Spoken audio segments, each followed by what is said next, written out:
Hello everyone, welcome to JPS platform. I am Vinay Rajput and geothermal energy में मैंने पिछली class में आपसे चर्चा की, जिसमें बेसिक चीज़ों पे मैंने आपसे डिस्कशन किया। बेसिक चीज़ें जियो थर्मल एनर्जी की मैंने बात की और कहीं ना कहीं मैंने जियो थर्मल एनर्जी की एक बैकग्राउंड, एक उसकी जो बेस है वो बनाने की कोशिश की। और जियो थर्मल एनर्जी कहीं ना कहीं भूतापीय ऊर्जा, जो कि आप हिंदी में जानते हैं, ये कहीं ना कहीं अर्थ के स्ट्रक्चर से रिलेटेड है। अर्थ की प्लेट, जो आप जानते हो, प्लेट टेक्टोनिक्स पढ़ते हो, प्लेट विवर्तन की, तो वो सिद्धांत वगैरह भी यहाँ पे काम की हैं। क्योंकि प्लेट का जो बाउंड्री होता है ना, वो एक बहुत ही एक्टिव रीजन होता है जियो थर्मल एनर्जी का, भूतापीय ऊर्जा का। तो इसीलिए कहीं ना कहीं ये ज्योग्राफी से तो मैच कर ही रहा है।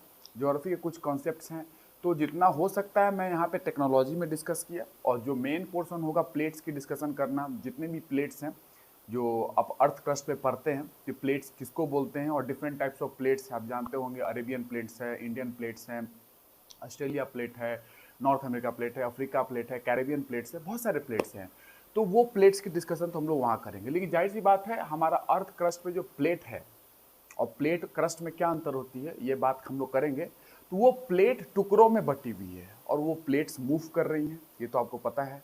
और वो टुकड़ों में जब बटी है तो दो प्लेट्स के बीच में बाउंड्री तो होगी ही होगी, जाहिर सी बात है, बाउंड्री होगी। और जो बाउंड्री होगी तो उस बाउंड्री के आसपास में कहीं ना कहीं ज्वालामुखी वोल्केनिज्म जैसी जो प्रोसेस है वहाँ पे होगी। और जब वोल्केनिज्म जैसी प्रोसेस होगी तो वहाँ पे कहीं ना कहीं आपको जियो थर्मल एनर्जी का जो सोर्स है वो मिल सकता है, ठीक है। या हॉट स्प्रिंग्स, गीजर्स होते हैं, हॉट स्प्रिंग्स होते हैं, ये सारे जो एरिया आपने नाम सुना होगा वो सब मिल सकते हैं।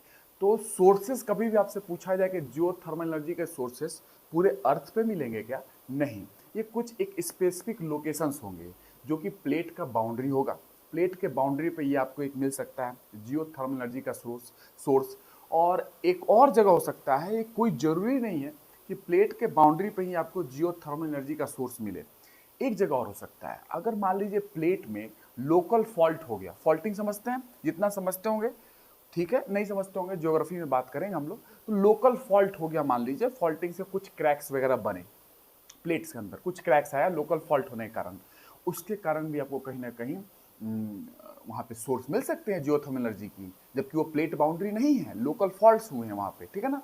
तो इसका एग्जांपल आप पूछेंगे तो देखिए, भुज, भुज जानते हैं भुज, वहाँ पे भी प्लेट बाउंड्री नहीं है। लेकिन भुज में बहुत पहले की बात कर रहा हूँ, जब अर्थक्वेक आई थी वहाँ पे, तो प्लेट बाउंड्री पे भुज नहीं था, वो वहाँ पे अर्थक्वेक आई है बिकॉज वहाँ पे लोकल फॉल्ट था, प्लेट पे लोकल फॉल्ट।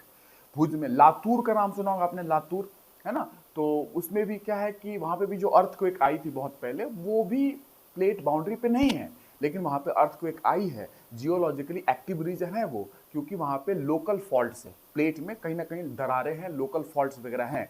दरारें कैसे बनती हैं, वो बहुत सारी चीजें हैं, बात करेंगे। लेकिन ये ध्यान रखिएगा, तो प्लेट बाउंड्री पे तो मेन सोर्स है आपका जियोथर्मल एनर्जी का। डिफरेंट डिफरेंट प्लेट बाउंड्री के जिक्र मैं आपसे कर लूंगा। एक आप बहुत ही फेमस आप जानते होंगे, Pacific ring of fire, circum Pacific belt, वो पैसिफिक रीजन का पूरा एरिया जो हॉर्स शू शेप का होता है, हॉर्स का जो पैर होता है ना, घोड़े का जो पैर, नाल जो होती है उस शेप में वो होता है।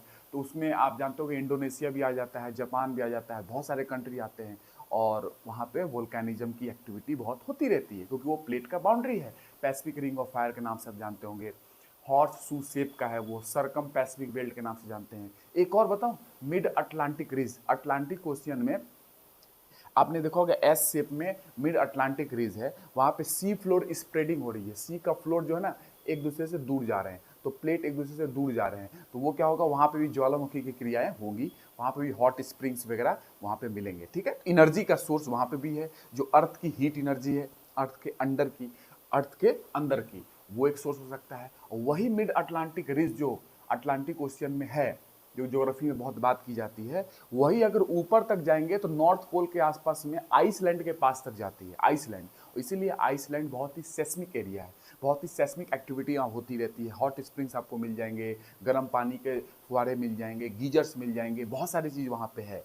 आइसलैंड क्योंकि मिड अटलांटिक रिज जो है वहां तक कंटिन्यू करती है, ग्रीनलैंड नहीं, ग्रीनलैंड तो हटके है थोड़ा, बट आइसलैंड वहां पे है।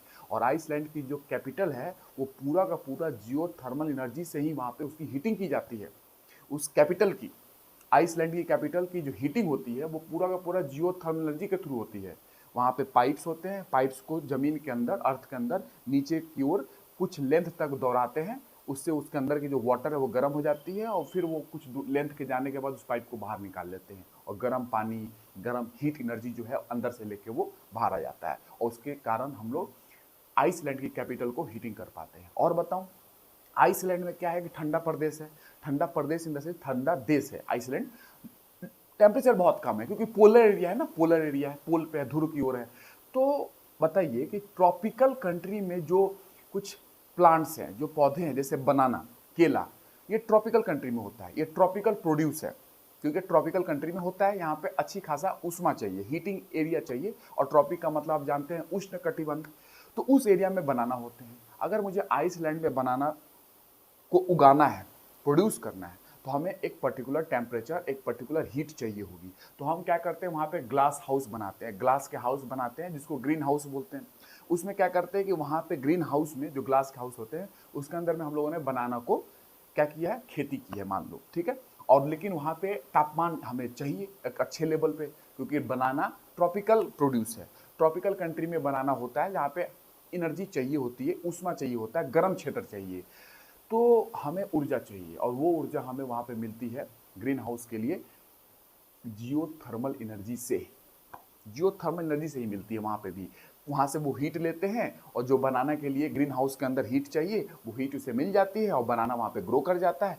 तो ये आपको ध्यान रखना है कि आइसलैंड जो है पूरे यूरोप में लार्जेस्ट प्रोड्यूसर ऑफ बनाना है by using the geothermal energy.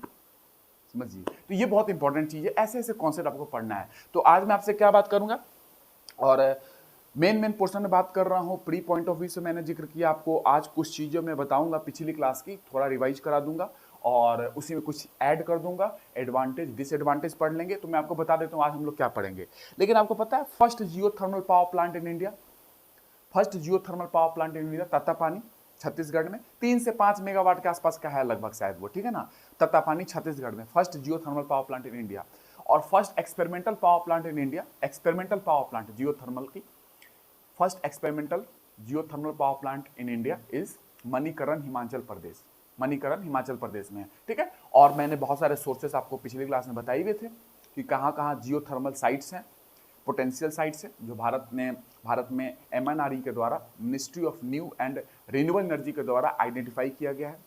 तो वो मैं आज थोड़ी चीज़ें और बताऊंगा, कुछ साइट्स और बताऊंगा आपको, ताकि आपको साइट्स से रिलेटेड क्वेश्चन आते हैं तो आप इंडिया में या वर्ल्ड लेवल पे मैं आज जिक्र कर लूँगा और क्या साइट्स है वो आप कर पाएंगे अच्छे से, ठीक है। USA वगैरह, इटली वगैरह, मैक्सिको, इंडोनेशिया, जापान, न्यूजीलैंड, ये बहुत इंपॉर्टेंट, आइसलैंड, ये बहुत ही इंपॉर्टेंट पोटेंशियल साइट्स है जियोथर्मल एनर्जी की, ठीक है। क्योंकि ये सारे कहीं ना कहीं प्लेट बाउंड्री पे हैं, कहीं ना कहीं लोकल फॉल्ट्स हैं, तो वो उस एरिया में आपको जियोथर्मल एनर्जी बहुत ही अच्छे मात्रा में मिलेगा। तो जियोलॉजिकली एक्टिव रीजन है ये, ठीक है ना। तो आज मैं आप क्या बात करूंगा, कुछ टॉपिक बता देता हूं जिसपे मैं आपसे जिक्र करूंगा। पहली बात, geothermal energy as a source of renewable energy, ये एक बात हो सकती है। तो मैंने पिछली क्लास में तो आपको लिख के दिया ही है बेसिक डेफिनेशन, थोड़ा और आज लिख देता हूं। Geothermal energy as a source of renewable energy, ये थोड़ा आज बात करेंगे। Geothermal energy, geothermal energy as a source of कैसा, रिन्यूएबल एनर्जी। बात कर लूंगा एडवांटेज में कि क्यों रिन्यूएबल एनर्जी है, रिन्यूएबल एनर्जी है तो एडवांटेज तो होगी, जाहिर सी बात है। दूसरा आज क्या जिक्र करेंगे, थोड़ी सी बात इस पे करूंगा क्योंकि पिछली क्लास में मैंने आपको बताया था, ठीक है। Application routes of geothermal energy, geothermal energy का क्या क्या एप्लीकेशन रूट हो सकते हैं, तो एप्लीकेशन रूट की बात करेंगे।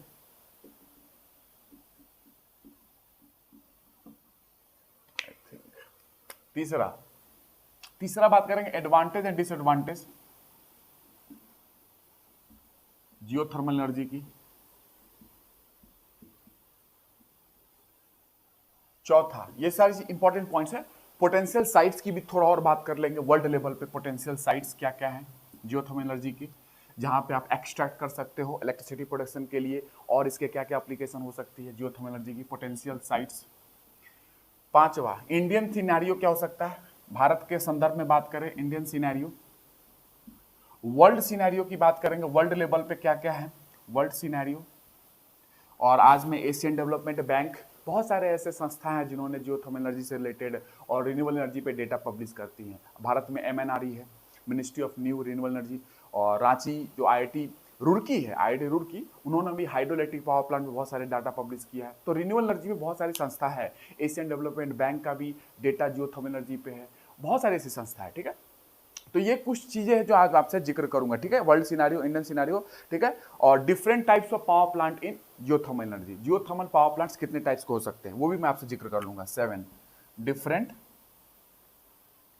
हल्का सा डिटेल में नहीं जाना है पावर प्लांट में, डिफरेंट, नाम तो पता होना चाहिए ना, और थोड़ा बहुत कखा कखा तो पता हो इसका, geothermal power plant, different geothermal power plant, ठीक है। तो वन बाय वन करके मैं आपसे जिक्र करता हूं। Geothermal energy as a source of renewable energy, ये मेरा पहला टॉपिक होगा, और मैंने पिछली क्लास में थोड़ा बहुत बताया था जियोथर्मल एनर्जी के बारे में, थोड़ी सी जिक्र और कर लेते हैं ताकि आपका कॉन्सेप्ट और अच्छा हो जाए। और इसकी जो पूरी बोलते हैं ना कि इसका पूरा कॉन्सेप्ट जो है वो ज्योग्राफी से रिलेटेड है। प्लेट्स आप जानते हो, तो प्लेट क्या होता है, whole crust plus upper part of upper mantle, whole crust, whole भू परपटी, जितनी भी भू परपटी है पूरा भू परपटी को लेंगे, होल क्रस्ट को लेंगे, प्लस मेंटल का अपर पार्ट का अपर पार्ट, यानी समझना आपको मुश्किल हो रहा हो तो मैं आपको फिर से बता दूं, whole crust plus upper part of upper mantle is known as plate. और वही प्लेट्स टुकड़ों के फॉर्म में है, और वही प्लेट्स मूव कर रही हैं बिकॉज कहीं ना कहीं उस क्रस्ट के नीचे एस्थीनोस्फीयर है, एक दुर्लभ मंडल है, उस एस्थीनोस्फीयर में कन्वेक्शन करेंट्स, मेंटल प्लूम चल रही है, वो कन्वेक्शन करेंट बहुत स्लो है, और उसके कारण कहीं ना कहीं प्लेट्स मूव कर रही हैं। प्लेट्स बहुत स्लो मूव कर रही है, जैसे नाखून मूव करता है ना, नाखून आपका, वो ऐसा स्पीड है प्लेट्स का। और उसमें भी एक कॉन्टिनेंटल प्लेट है, ओशियानिक प्लेट है, उनकी स्पीड्स अलग अलग हैं। ये मैं बात करूंगा ज्योग्राफी में, ठीक है। डिटेल में प्लेट टेक्टोनिक्स में आपको पढ़ाऊंगा, कॉन्टिनेंटल ड्रिफ्ट थ्योरी की बात होगी, प्लेट टेक्टोनिक्स की बात होगी, तो बात होगी अच्छे तरीके से। इनफैक्ट क्वेश्चन तो बहुत सारे मेंस में भी आए हुए हैं प्लेट टेक्टोनिक्स से लेते हुए, ठीक है। तो जितना भी हो रहा है मैं आपसे बात कर रहा हूं। Renewable energy is the thermal energy generated and stored in the earth. Renewable energy जो है एक थर्मल एनर्जी है जो कि जनरेट भी अंदर ही हुआ है अर्थ के, एंड स्टोर भी अंदर ही है, अर्थ के अंदर ही स्टोर है, अर्थ के अंदर ही जनरेट हुआ है वो। तो renewable energy is the thermal energy which is generated and stored in the अर्थ। ये लिख लोगे, कुछ पॉइंट्स लिख लो आप। रिन्यूएबल क्या कहते हैं, geothermal energy is the thermal energy, geothermal energy is the thermal energy which is generated and stored in the अर्थ, जो कि जनरेट भी अर्थ के अंदर हुआ है, स्टोर भी अर्थ के अंदर ही है। और जनरेट कैसे हुआ होगा, इसके बहुत सारे सोर्सेस हैं। जो भी हीट एनर्जी जो अर्थ के अंदर में है, इसको जनरेशन का बहुत सारा सोर्स है कि कैसे ये बना होगा। एक तो रेडियो एक्टिव मटेरियल जो होते हैं, रेडियोधर्मी पदार्थ होते हैं, यूरेनियम, थोरियम, प्लूटोनियम, कहीं ना कहीं यहाँ पे न्यूक्लियर फिशन वगैरह हो रहा है, एक रिएक्शंस है, न्यूक्लियर रिएक्शंस होते हैं, फिशन फ्यूजन नाम सुना होगा आपने, नाभिकीय संलयन, नाभिकीय विखंडन। तो न्यूक्लियर फिशन होगा तो रेडियो एक्टिव मटेरियल से हीट निकलेगा, वो एक सोर्स हो सकता है हीट एनर्जी का। दूसरा मैग्नेटिक मटेरियल वगैरह भी सोर्स हो सकते हैं। इनकी बात मैं आपको ज्योग्राफी में कर लूँगा, क्योंकि यूपीएससी में डिटेल में तो नहीं पूछा जाएगा कि कैसे ये हीट में बदल जाते हैं, बट थोड़ी बहुत बात आपसे करूँगा मैं।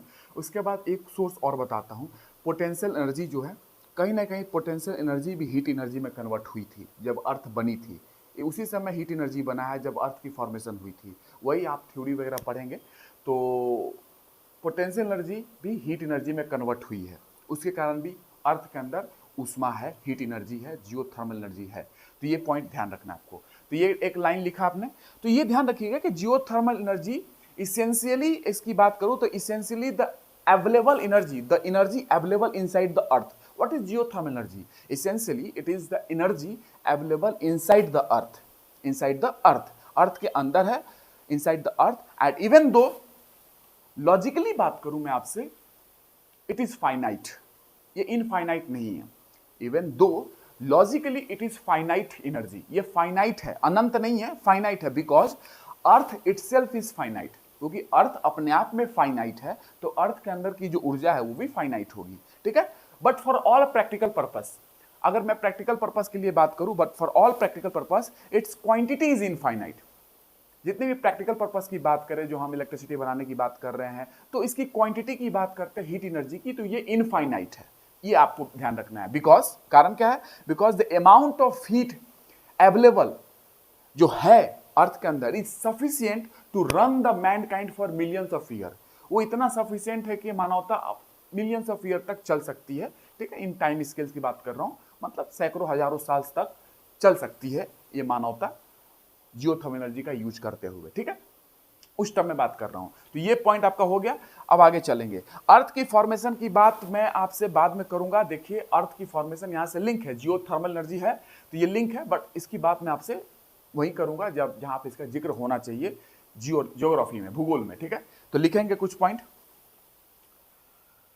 जियोथर्मल एनर्जी के बारे में मैंने बेसिक बता दिया। Is the thermal energy which is generated and stored in the earth. Geothermal energy of the earth crust, geothermal energy of the crust, geothermal energy of the crust लिखेंगे, यार मैं लिख देता हूं, geothermal energy of the crust, geothermal energy of the crust, भूपर्पटी की बात कर रहा हूं। ठीक है, geothermal energy of the crust originates from the, कैसे बना होगा, originates from the, originates from the original formation of planet. जब प्लैनेट बनी होगी ना अर्थ, तभी ये बना था ये एनर्जी अर्थ के अंदर, original formation of planet, the mother planet earth. जब ये प्लैनेट बनी होगी ना, उसी समय ये एनर्जी उस समय बनी होगी। ठीक है, एंड फ्रॉम, कैसे, मैंने सोर्स बता दिया था, एक रेडियो एक्टिव डीके हो सकता है मटेरियल का, रेडियोधर्मी जो पदार्थ होते हैं उनका डीके हो, और पोटेंशियल एनर्जी के माध्यम से, मैग्नेटिक मटेरियल के माध्यम से ये ऊर्जा वहां पे बनी होगी जब अर्थ बनी होगी। ठीक है, तो ये एक बेसिक चीज आप ध्यान रख सकते हो। आगे जियोथर्मल ग्रेडियंट भी होता है। देखिए जैसे जैसे अर्थ के अंदर जाएंगे नीचे की ओर, कोर की ओर, तो टेम्परेचर बढ़ता है। ये तो पता होगा क्यों बढ़ता है, इसका कारण आपको पता चलेगी, लेकिन बेसिक लेवल पे अगर जियोथर्मल ग्रेडियंट की बात करें, जैसे जैसे नीचे की ओर जा रहे हैं तापमान में वृद्धि हो रही है, तापमान बढ़ते जा रहा है। तो geothermal gradient which is the difference in temperature, geothermal gradient क्या है, which is the difference in temperature between the core and the earth crust. Earth crust and core के बीच का जो तापमान में जो अंतर है, डिफरेंस है, वही है थर्मल ग्रेडियंट। जियोथर्मल ग्रेडियंट जो है टेम्परेचर में जो ग्रेडियंट है, कोर में लगभग टेम्परेचर आपको पता होगा 4000 डिग्री सेल्सियस के आसपास में है, और क्रस्ट में क्या है, कम है। ठीक है ना, तो इनके बीच का जो टेम्परेचर डिफरेंस है वही है जियोथर्मल ग्रेडियंट। ठीक है, और इसी ग्रेडियंट को हमें यूज करना है, इसी ग्रेडियंट को कहीं ना कहीं हमें यूज करना है, क्योंकि जियोथर्मल एनर्जी में जाहिर सी बात है हीट एनर्जी की बात हो रही है, थर्मल एनर्जी की बात हो रही है। तो ये पॉइंट लिख लेंगे जो मैंने आपको बताया। Geothermal gradient which is the, क्या है, जियोथर्मल ग्रेडियंट क्या है, which is the difference in temperature between the, किसके बीच में, between the core of the planet, core of the planet, core of the planet कितने टेम्परेचर में है, 4000 डिग्री सेल्सियस के आसपास में है, between the core of the planet and its surface, crust के बीच में and surface, core of the planet के बीच में, यही डिफरेंस टेम्परेचर जो है, डिफरेंस इन टेम्परेचर, जो कि थर्मल ग्रेडियंट है, जियोथर्मल ग्रेडियंट। ठीक है, ये आपको ध्यान रखना है, और जिसके कारण से जो अंदर की हीट एनर्जी है वो ऊपर की ओर कंडक्ट हो रही है, जिसके कारण से अंदर की जो हीट एनर्जी है वो ऊपर की ओर कंडक्ट हो रही है, जिसका आप यूज कर सकते हैं। तो लिखेंगे which drives a continuous conduction of, वो डेफिनेशन के बाद, थर्मल ग्रेडियंट के बाद, which drives a continuous conduction of thermal energy in the form of heat. Continuous conduction हो रहा है थर्मल एनर्जी का in the form of heat from the core to the surface, core से surface की ओर continuous क्या हो रहा है, कंडक्शन हो रहा है उस हीट एनर्जी का from the core to the surface, that's it. ठीक है, तो आगे चलते हैं। ये हो गया बेसिक चीजें आपको ध्यान रखनी थी। ठीक है, अब मैं आपको कुछ चीजें बताता हूं, आगे चलते हैं।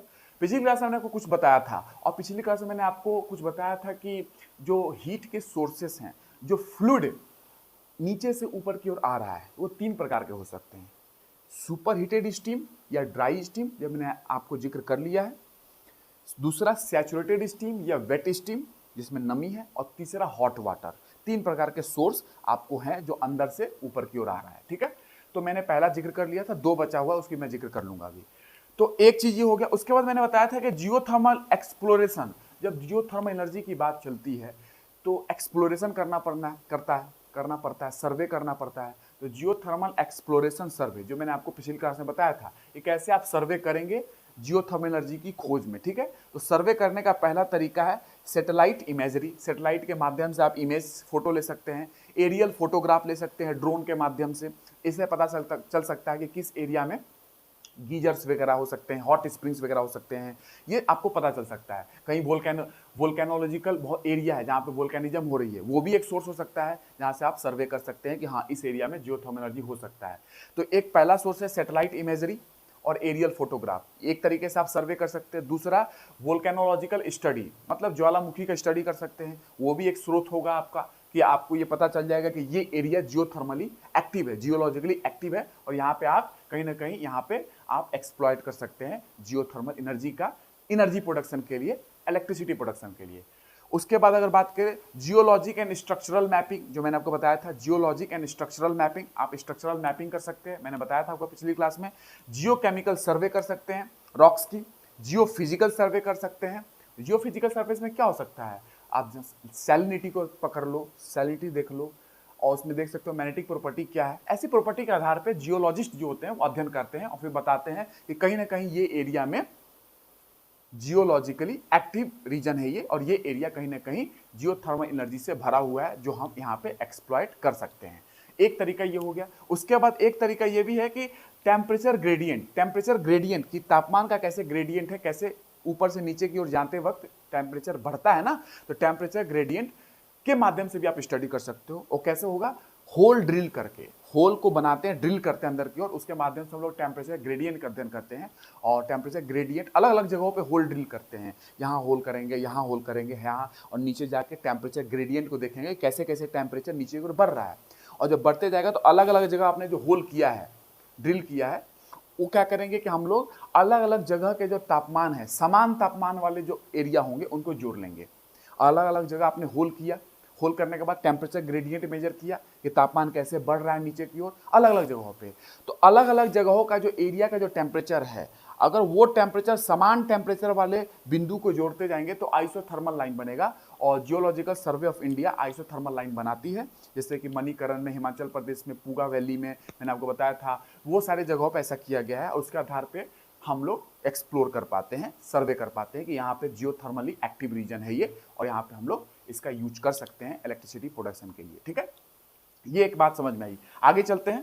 ठीक है, समझ में आ रहा है। तो मैंने बताया था ना, पूगा वैली में भी आपका एक है, मणिकरण में मैंने बताया, तप्ता पानी मैंने बताया, तप्ता पानी मैंने बताया, तप्ता पानी, सोनाटा के बारे में मैंने बताया, याद होगा आपको, बहुत सारी चीज मैंने बताई थी पिछली क्लास में, कुछ और ऐड कर दूंगा अभी, ठीक है ना। और बिहार में भी कुछ सोर्सेस हैं, वेस्ट बंगाल में भी कुछ सोर्सेस हैं, झारखंड में भी कुछ सोर्सेस हैं। वेस्ट बंगाल में मैंने आपको बताया था कुछ सोर्सेस पिछली क्लास में जियोथर्मल एनर्जी के, एक है राजगीर में, बाकरेश्वर में, ये सारे सोर्सेस हैं, ठीक है ना। तो कहीं ना कहीं बट इसको एक्सप्लोर करने की जरूरत है। तो लार्ज लेवल पे अभी एक्सप्लोरेशन हुआ नहीं है भारत में, लेकिन कोशिश जारी है। मैंने बताया था फर्स्ट एक्सपेरिमेंटल पावर प्लांट भी बन चुकी है, और फर्स्ट जियोथर्मल पावर प्लांट भी तत्तापानी छत्तीसगढ़ में आ चुका है, और एक्सपेरिमेंटल भी आपका नॉर्मली मणिकरण में हिमाचल प्रदेश में आ चुका है। इंडिया का पहला experimental power plant Manikaran Himachal Pradesh में। ठीक है, तो ये एक बेसिक चीज होगी। आगे चलते हैं।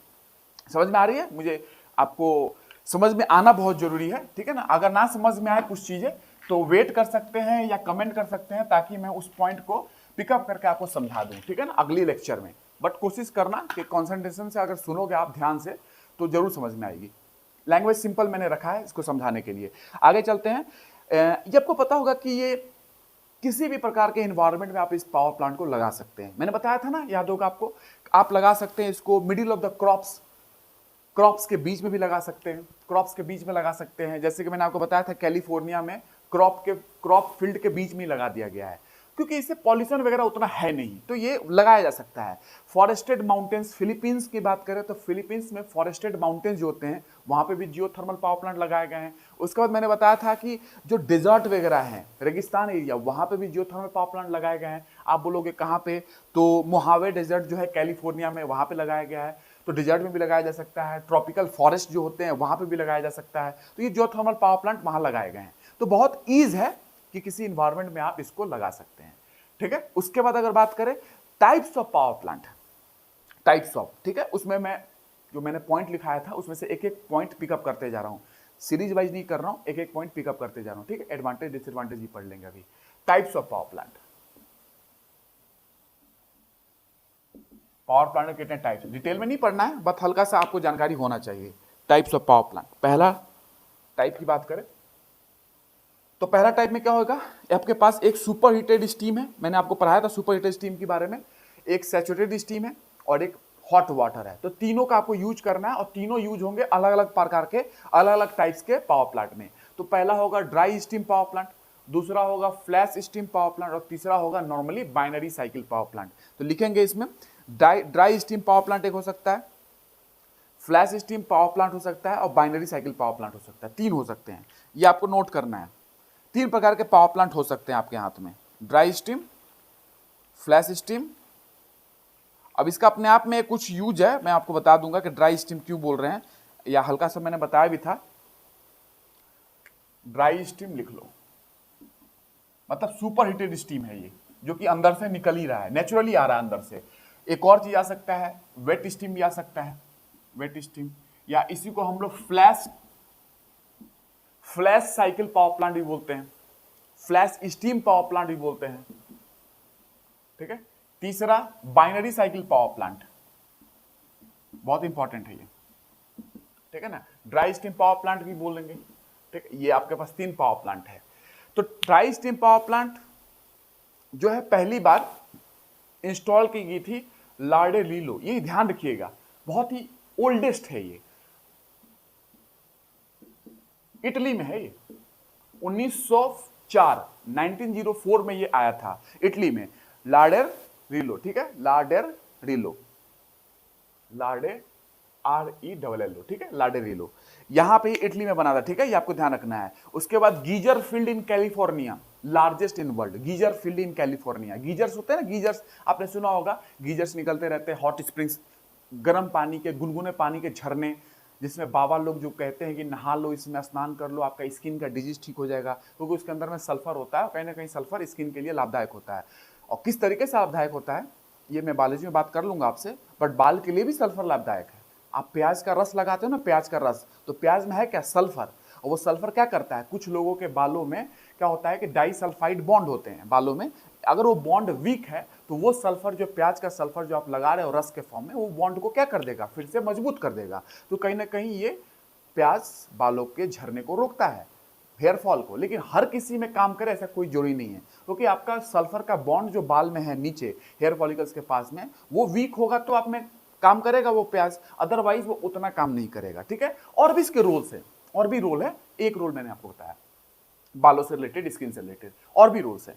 ये हो गया एक। अब इसमें आपने देखा कि ड्राई स्टीम में ये पहला बना था। उसके बाद मैं बताऊं आपको, तो दूसरा जो सैचुरेटेड वेट स्टीम या फ्लैश स्टीम पावर प्लांट या सैचुरेटेड स्टीम पावर प्लांट जो है, जो मैंने पिछली क्लास में आपको बताने की बात की थी, सैचुरेटेड स्टीम, संतृप्त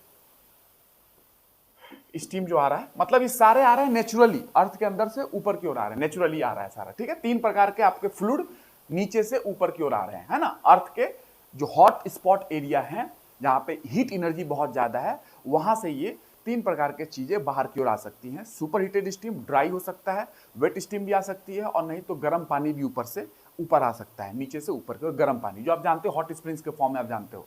ठीक है ना। तो ये सैचुरेटेड स्टीम, इस सैचुरेटेड स्टीम में बात करूं तो ये इसमें एक एग्जांपल है वायरा केई, बहुत इंपॉर्टेंट एग्जांपल है, न्यूजीलैंड में, ये बहुत इंपॉर्टेंट है, वायरा केई न्यूजीलैंड में सैचुरेटेड स्टीम फील्ड है ये। फिलीपींस में भी कुछ एग्जांपल है, फिलीपींस में, मैक्सिको में, यूएस में, सब जगह आपको एग्जांपल मिल जाएंगे। फिलीपींस, ठीक है ना, यूएस में भी है, मैक्सिको में भी है, वहां पे आपको ये 2nd नंबर के पावर प्लांट आपको मिल जाएंगे, ये सारे वहां पे सोर्स हैं। ठीक है, बट ये आपको ध्यान रखना है कि फ्लैश स्टीम क्या है, वेट स्टीम है, वेट स्टीम है ना।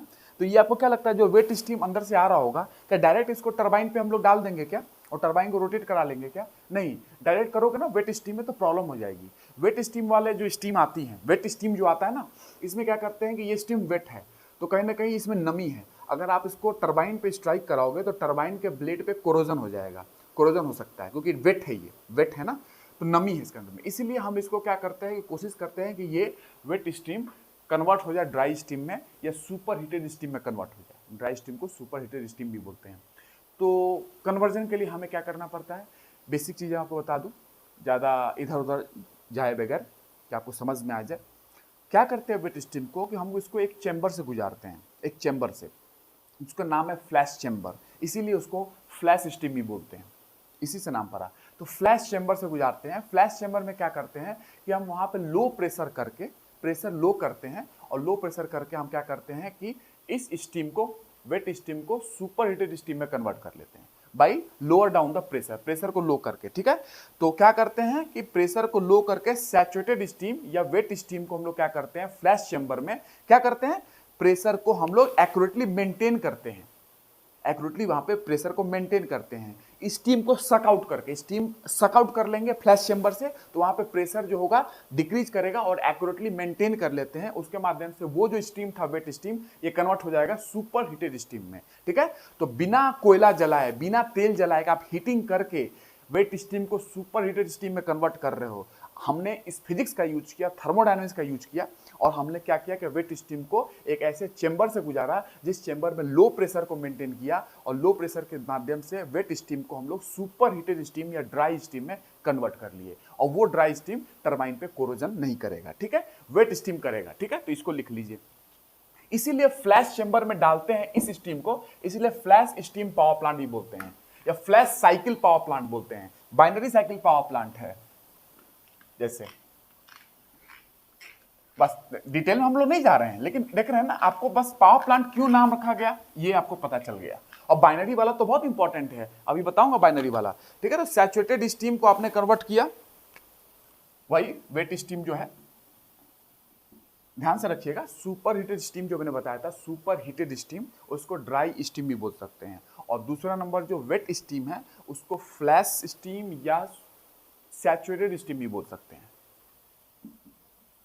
तो क्या करेंगे, इसको फ्लैश चेंबर से पास करेंगे। एक चेंबर है फ्लैश चेंबर, कुछ नहीं, ये प्रेशर को लोअर करेगा, और जैसे प्रेशर नीचे की ओर जाएगी ये कन्वर्ट हो जाएगा सुपर हीटेड स्टीम में, सुपर हीटेड स्टीम में,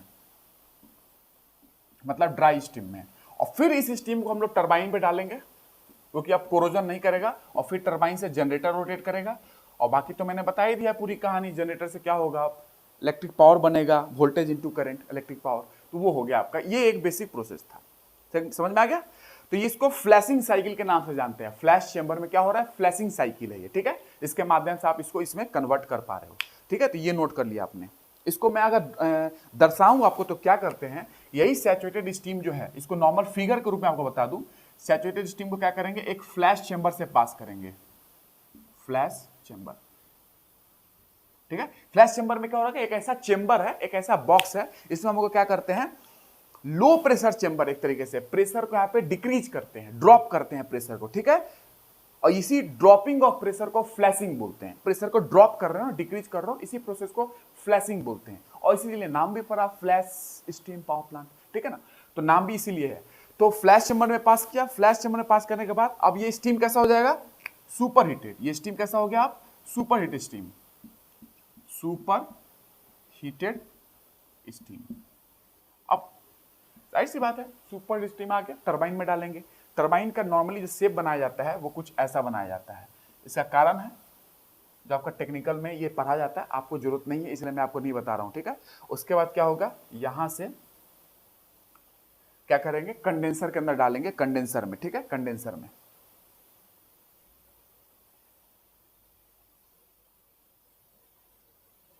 ट्यूब्स होते हैं यहाँ पे, और ये बॉक्स एक डाल दिया, बहुत सारे ट्यूब्स होते हैं, ठीक है।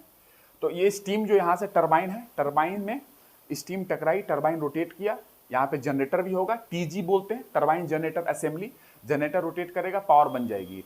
जो बचा हुआ स्टीम है उसको कंडेंस करेंगे, कंडेंस करके उसको वाटर में कन्वर्ट करेंगे, और फिर उसी वाटर को हम लोग क्या करेंगे, याद है, इंजेक्शन वेल अंदर की ओर फिर से डाल देंगे, जहाँ से मेन हीट का सोर्स है, हॉट स्पॉट एरिया अर्थ के अंदर, वहाँ पे फिर से पानी चला जाएगा, और फिर वो एक साइकिल बन जाएगी, वो पानी फिर से गर्म होगा और फिर ऊपर की ओर आएगा, और फिर हम लोग फ्लैश स्टीम में ये काम करेंगे, फिर ऐसे करेंगे। तो एक साइकिल बनना चाहिए ना, अगर पानी आपने नहीं डाला तो एक दिन पानी खत्म हो जाएगी। तो हम लोग एक मेंटेनेंस किए रहते हैं, मतलब मेंटेन करते हैं एक साइकिल को, पानी इंजेक्शन वेल में फिर से डालते रहते हैं। यहाँ से कंडेंस कर करके पानी को इंजेक्शन वेल में डालते हैं, और फिर वहाँ से प्रोडक्शन वेल, जो प्रोडक्शन वेल होगा जिससे स्टीम बाहर आएगा।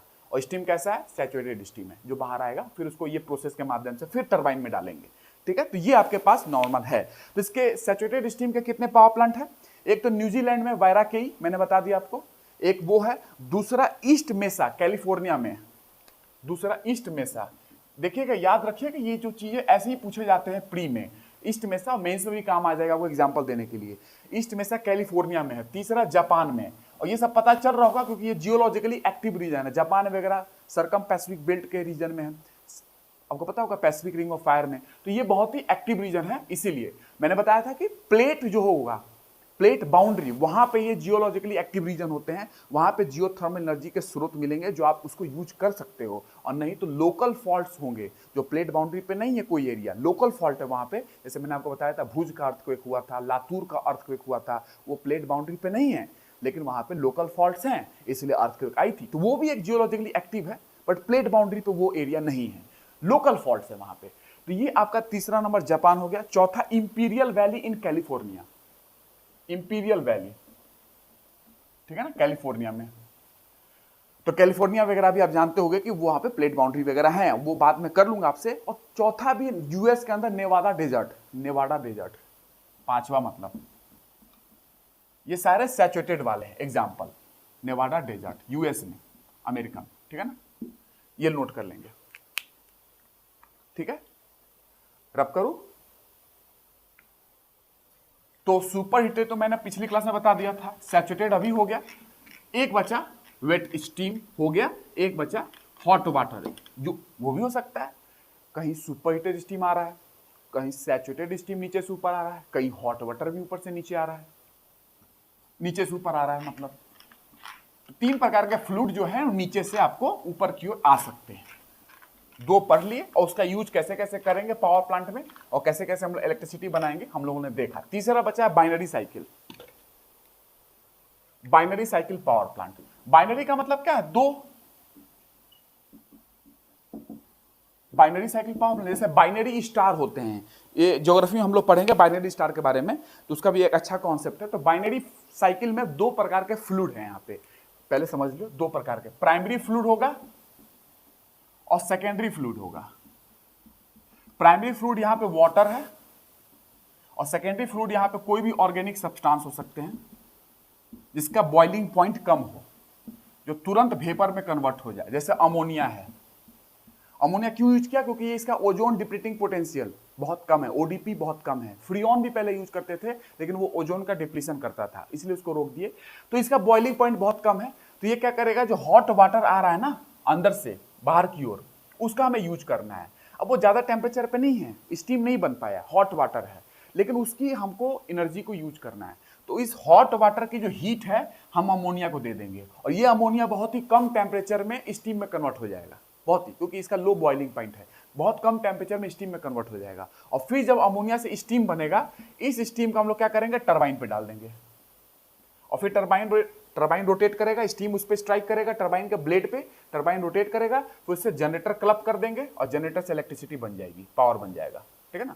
तो ये है हॉट वाटर के अंदर जो उष्मा है, हीट एनर्जी है, उसका हमने यूज किया, क्योंकि उससे पावर नहीं बन सकती थी, तो हमने उस ऊर्जा उष्मा को यूज किया और अमोनिया को दे दिया। अमोनिया का बॉइलिंग पॉइंट कम है और भी ऑर्गेनिक सब्सटेंस है, वो तुरंत स्टीम में कन्वर्ट हो जाएगा, ठीक है, उसकी बॉइलिंग पॉइंट बहुत कम है और वो स्टीम का फिर हम लोग यूज कर लेंगे टरबाइन पे, ठीक है। ये एक बेसिक है बाइनरी साइकिल के बारे में, आई होप आपको समझ में आ रही होगी, ठीक है ना। और बाइनरी साइकिल और भी यूजफुल है, कहां पे, binary cycle is also useful उन प्लेसेस में जहां पे इंडस्ट्रीज के अंदर वेस्ट हीट आ रही है, वेस्ट हीट, ऐसी ऊष्मा जो वेस्ट है, तो वेस्ट हीट जो इंडस्ट्रियल प्रोसेस में निकलती है, उन वेस्ट हीट का भी आप यूज कर सकते हैं by the use of binary power plant, binary cycle power plant के माध्यम से, और उस वेस्ट हीट को रिकवर करके, जो कि इंडस्ट्रियल प्रोसेसेस में वेस्ट हीट क्या होती है, बाहर की छोड़ दी जाती है, उस वेस्ट हीट रिकवरी के द्वारा बाइनरी साइकिल पावर प्लांट से हम कुछ न कुछ पावर को बना सकते हैं। तो binary cycle power plant waste heat recovery system में भी यूज किया जाता है, ठीक है। तो binary cycle is also useful wherever there is any waste heat in the industrial process, जहां भी वेस्ट हीट होगा इंडस्ट्रियल प्रोसेस में, वहां पे आप इसका यूज कर सकते हैं to generate some amount of power out of it.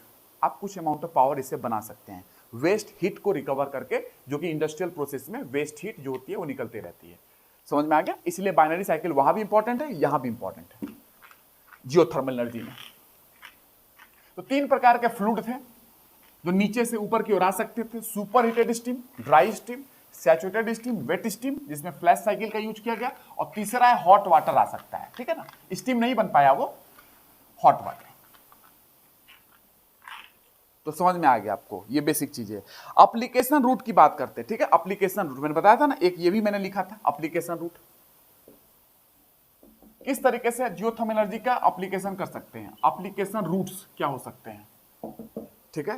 Application root में क्या डायरेक्ट यूज हो सकता है, direct providing heat for buildings, पहला यूज होगा डायरेक्ट में, आप हीट बिल्डिंग को दे रहे हो, प्रोवाइडिंग हीट फॉर बिल्डिंग्स लिख लेंगे, प्रोवाइडिंग हीट फॉर बिल्डिंग्स।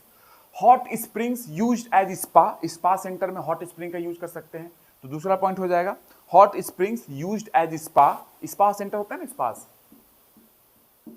तो hot spring used as spas, spa centre जो होते हैं वहां पे यूज कर सकते हैं। Heating water at fish farm, fish farm जो होते हैं मछली के जो पालन होती है, मछली पालन, तो वहां पे आप वाटर, गर्म वाटर का यूज कर सकते हैं जो जियोथर्मल एनर्जी से मिल जाएगा आपको। क्यों? क्योंकि जहां हॉट वाटर कोल्ड वाटर मिलते हैं ना, वहां पे फिश प्रोडक्शन बहुत ज्यादा होता है। तो तीसरा पॉइंट लिख सकते हैं heating water at fish farm, तीसरा पॉइंट होगा heating water at fish farm, fish farm जो होती है मछली के पालन जो होती है वहां पे वाटर को हीट करने के लिए। Provide heat to industrial process, जो भी इंडस्ट्रियल प्रोसेस होती है वहां पे आप हीट प्रोवाइड कर सकते हो। तो ये सारे डायरेक्ट यूज है जियोथर्मल एनर्जी की, provide heat for industrial process. And fourth point हो सकता है raising plants in green houses, जो मैंने आपको बताया था यूरोप में, आइसलैंड में हो रहा है raising plants in green houses, जो प्लांट्स अच्छे खासे टेम्परेचर उनको चाहिए ग्रो होने के लिए, और वो पोलर एरिया पे ग्रो नहीं कर सकते हैं, तो हम पोलर एरिया में ग्रीन हाउसेस बनाते हैं, ग्लास के हाउसेस बनाते हैं, और उस ग्लास के हाउसेस में जो एनर्जी का यूज करते हैं वो जियोथर्मल एनर्जी होता है, ताकि एक सस्टेन करने वाला टेम्परेचर वहाँ पे बन जाए, जहाँ पे वो बीज वहाँ पे जर्मिनेट कर पाए, क्योंकि एक पर्टिकुलर टेम्परेचर चाहिए होती है, तब जाकर कोई भी बीज जर्मिनेट करती है, अंकुरित होती है, अंकुरन उसका होता है, तो वहाँ पे आप यूज कर सकते हैं। तो ये हीट एनर्जी जो है geothermal energy, raising plants in green houses, green houses में प्लांट्स को रेज करने के लिए, एंड ड्राइंग क्रॉप्स, क्रॉप्स को ड्राई करने के लिए भी यूज किया जा सकता है। डायरेक्ट एप्लीकेशन है ये सारे, ठीक है। और दूसरा एप्लीकेशन कैसे हो सकता है, इनडायरेक्ट भी हो सकता है, indirect exploitation of geothermal energy. Indirectly क्या कर सकते हो, इलेक्ट्रिसिटी प्रोडक्शन, इनडायरेक्ट एक्सप्लॉयटेशन है, electricity generation and heat recovery. Electricity generation and heat recovery is nothing but the indirect exploitation of geothermal energy, ठीक। तो डायरेक्ट इनडायरेक्ट हो गया, समझ में आ गया। और ध्यान रखिएगा डायरेक्ट इनडायरेक्ट को हम लोग पढ़ेंगे भी, जब अर्थ की इंटरनल स्ट्रक्चर को पढ़ने जाएंगे ना, तो हमारे पास दो स्रोत होंगे, इनडायरेक्ट सोर्स, डायरेक्ट सोर्स, और कुछ मॉडर्न सोर्स भी होंगे, मैं बात करूंगा आपसे। अर्थ की इंटरनल स्ट्रक्चर को स्टडी करने जाते हैं तो उसमें सबसे ज्यादा इंपॉर्टेंट पता है क्या होता है, अर्थक्वेक के जो वेव्स होते हैं ना, P waves, S waves, primary wave, secondary wave, ये ज्यादा इंपॉर्टेंट होते हैं, है ना। बॉडी वेव्स होते हैं, सरफेस वेव भी होता है, वो इंपॉर्टेंट ज्यादा नहीं होता है, रेले वेव होते हैं, लव वेव होता है, वो ज्यादा इंपॉर्टेंट नहीं है। जो बॉडी वेव है ना, कायिक वेव है ना, वो पी वेव, एस वेव है, और उसका बहुत यूज किया जाता है अर्थ के अंदर के भाग को समझने के लिए, कि अंदर कैसे कैसे क्या है, कहाँ लिक्विड कहाँ सॉलिड है। तो डायरेक्ट इनडायरेक्ट सोर्सेज वहां भी पढ़ते हैं हम लोग, समझ में आ गया। तो ये एक बेसिक जानकारी आपको मिल चुकी है। आगे चलते हैं, आगे आपको अगर मैं बता दूं तो एक्सप्लॉयटेशन हो गया, और उसके बाद मैं आपको बताऊं तो आपने 3 टाइप्स ऑफ पावर प्लांट भी समझ लिया, ड्राई स्टीम पावर प्लांट समझ लिया, फ्लैश स्टीम पावर प्लांट समझ लिया आपने, और तीसरा आपने बाइनरी साइकिल पावर प्लांट समझ लिया, जो कि इलेक्ट्रिसिटी जनरेशन के लिए यूज करते हैं जियोथर्मल एनर्जी पावर प्लांट में, ठीक है।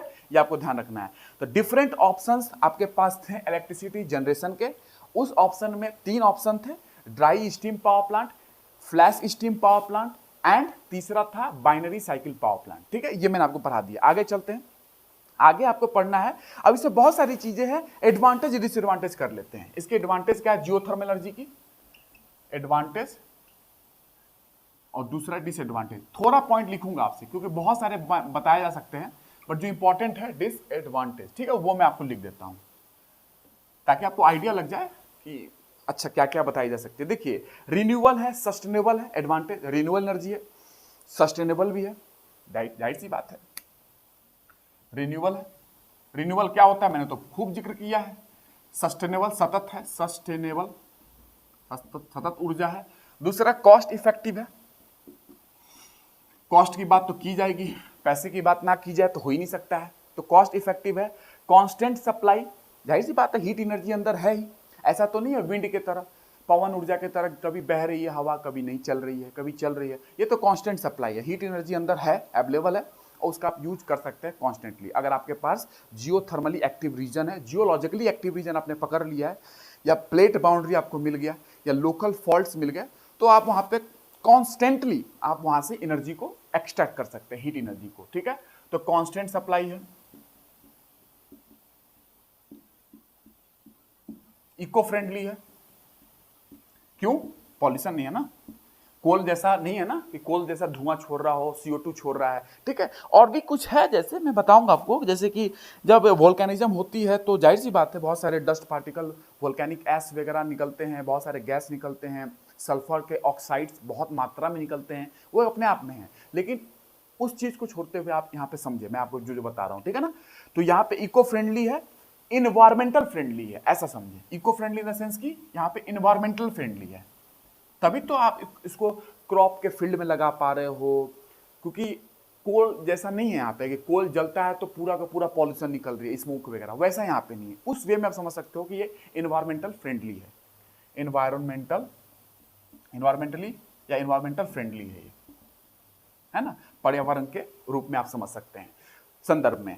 उसके बाद फुटप्रिंट इसका बहुत कम होगा। फुटप्रिंट जो होता है, पदचिन्ह जो होता है, ये निगेटिव टर्म है, वाटर फुटप्रिंट, कार्बन फुटप्रिंट, तो ये इसका फुटप्रिंट कम है, स्मॉल फुटप्रिंट। फुटप्रिंट की बात हम लोग करेंगे एनवायरमेंट इकोलॉजी में, स्मॉल फुटप्रिंट। ये सारे एडवांटेज है, फुटप्रिंट कम है मानी पॉल्यूशन कम है, निगेटिव टर्म है फुटप्रिंट, निगेटिव टर्म है, तो स्मॉल है मतलब कि अच्छी बात है, स्मॉल फुटप्रिंट है। नॉइज वगैरह बहुत कम है, लो नॉइज लिख लेंगे, छठा पॉइंट, नॉइज कम होता है क्योंकि ऐसा नहीं है कि बहुत ज्यादा रनिंग सिस्टम इसके अंदर में है, तो नॉइज वगैरह कम है। लो मेंटेनेंस, मेंटेनेंस भी रिलेटिवली कम क्या करना पड़ता है as compare to coal power plant जो होते हैं, तो लो मेंटेनेंस भी है इसके अंदर में। ह्यूज पोटेंशियल, पोटेंशियल बहुत है क्योंकि अर्थ के अंदर तो ऊर्जा है ही, तो आपका यूज कर सकते हैं, ह्यूज पोटेंशियल। जॉब क्रिएशन भी है इसके अंदर में, जॉब भी मिलेगा लोगों के अंदर, ये पॉइंट्स नोट कर सकते हैं आप।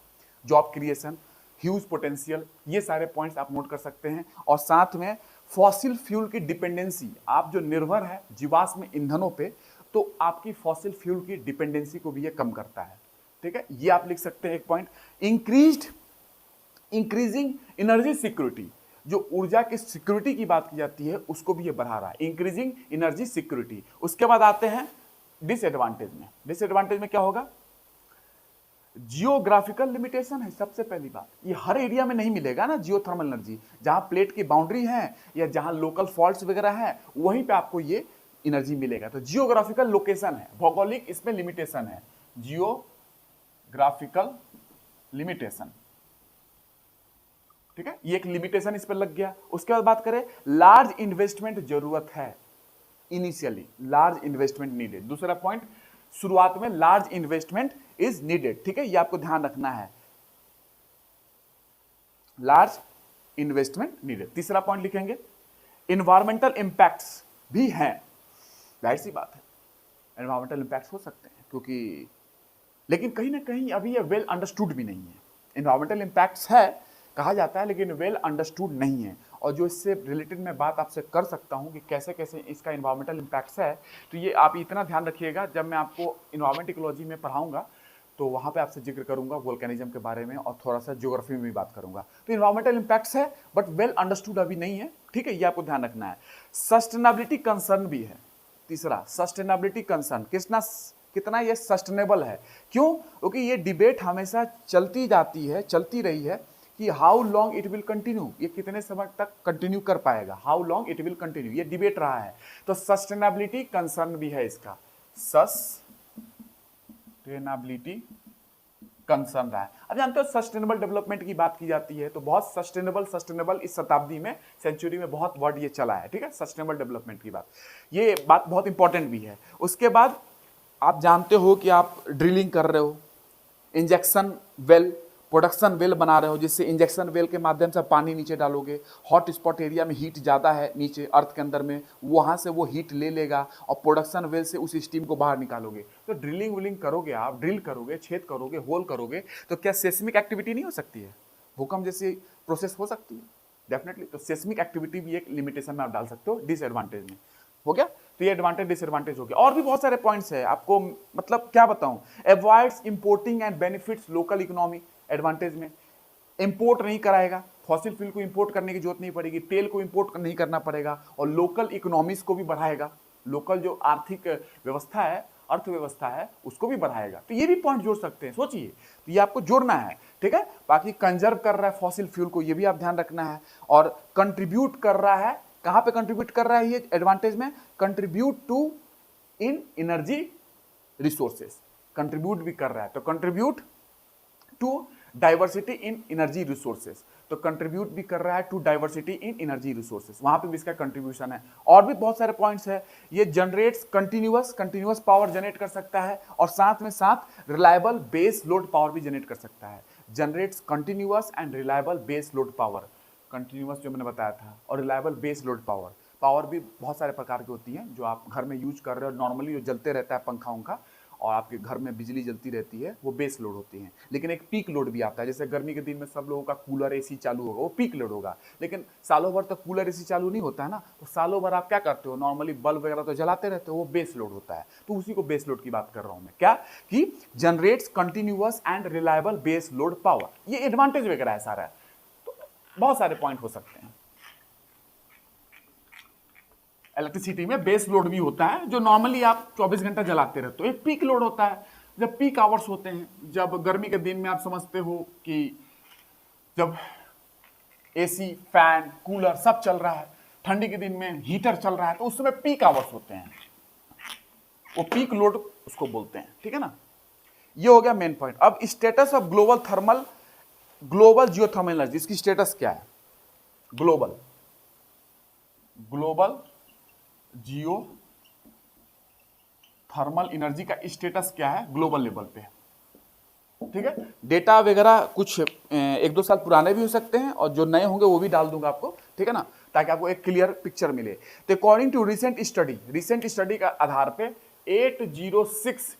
806 नंबर में, according to recent study 806 geothermal power projects in development, ये इन डेवलपमेंट में ग्लोबली, नंबर बढ़ सकता है थोड़ा बहुत, कुछ साल पुराना रिपोर्ट है, 2-3 साल पुराना, ठीक है। तो 806 जियोथर्मल पावर प्रोजेक्ट्स जो है इन डेवलपमेंट में है ग्लोबली, पूरे वर्ल्ड में, ठीक है। ग्लोबली बात कर रहा हूं मैं, ग्लोब पे, with A combined capacity of, कितनी कैपेसिटी होगी इनकी, 23313 मेगावाट, ठीक है। अब बढ़ चुका होगा कैपेसिटी, जाहिर सी बात है, करंट के साथ करंट अफेयर पढ़ोगे तो चीजें बढ़ती जाती हैं, ठीक है, चीजें बदलती जा रही हैं। विद द मेजोरिटी बात करें कहां लोकेटेड होगा, 806 में एशिया में होगा, मेजोरिटी पोर्शन एशिया में होगा, नॉर्थ अमेरिका में, अफ्रीका में, ठीक है ना, north America and Africa, Asia, north America and Africa, ये मेजोरिटी पोर्शन हो गए, ठीक है। लेकिन हालांकि एक बात करूं, इंडस्ट्री चैलेंजेस कुछ है यहां पे, हालांकि however the industry faces strong challenges, industry में बहुत सारे चैलेंजेस भी आ रही हैं, फेसेस स्ट्रॉन्ग चैलेंजेस एवरीवेयर, हर जगहों पे कहीं ना कहीं कुछ चैलेंजेस है जियोथर्मल एनर्जी को लेके। एक चैलेंज तो ये है कि प्रोजेक्ट्स जो भी जियोथर्मल एनर्जी के हैं वो उनको जरूरत है कि गवर्नमेंट अप्रूवल उनको मिले, गवर्नमेंट अप्रूवल उनको मिलना बहुत जरूरत है, as well as public consent भी मिले, लोगों की सहमति भी मिले, अदरवाइज विरोध भी हो जाता है जहां पे जियोथर्मल पावर प्लांट आप बनाने की कोशिश कर रहे हो, क्योंकि चीजें वहां पे ड्रिल करोगे, सेस्मिक एक्टिविटी वगैरह होने के चांसेस हैं, बहुत सारे और भी कारण हैं। तो कहीं ना कहीं कि projects need to secure government approval भी चाहिए और एज वेल एज आपको पब्लिक कंसेंट भी चाहिए, बट क्योंकि समटाइम्स कुछ कॉम्प्लिकेशन आ जाते हैं, लोकल पीपुल का अपोजिशन होता है, ठीक है, आपको पता होगा, ये सारी चीजें होती रहती है। ये एक पॉइंट हो गया। उसके बाद और भी कुछ चैलेंजेस है, परचेसिंग पावर की बात कर ले इकोनॉमी में, तो परचेसिंग पावर आप जानते हो वहां पे भी कुछ प्रॉब्लम है, purchasing power and financing are particularly challenging, purchasing power and financing are particularly challenging है ये, ठीक है। ये कुछ चैलेंजेस है जियोथर्मल एनर्जी को लेके, तो एडवांटेज डिसएडवांटेज देख लिया, कुछ चैलेंजेस भी देख लिया आपने, ठीक है। आगे चलते हैं, करंट जियोथर्मल पावर प्रोडक्शन की बात करते हैं। करंट थोड़ा सा और इससे रिसेंट आते हैं, करंट जियोथर्मल पावर प्रोडक्शन, ठीक है। तो करंट जियोथर्मल पावर प्रोडक्शन की बात करें,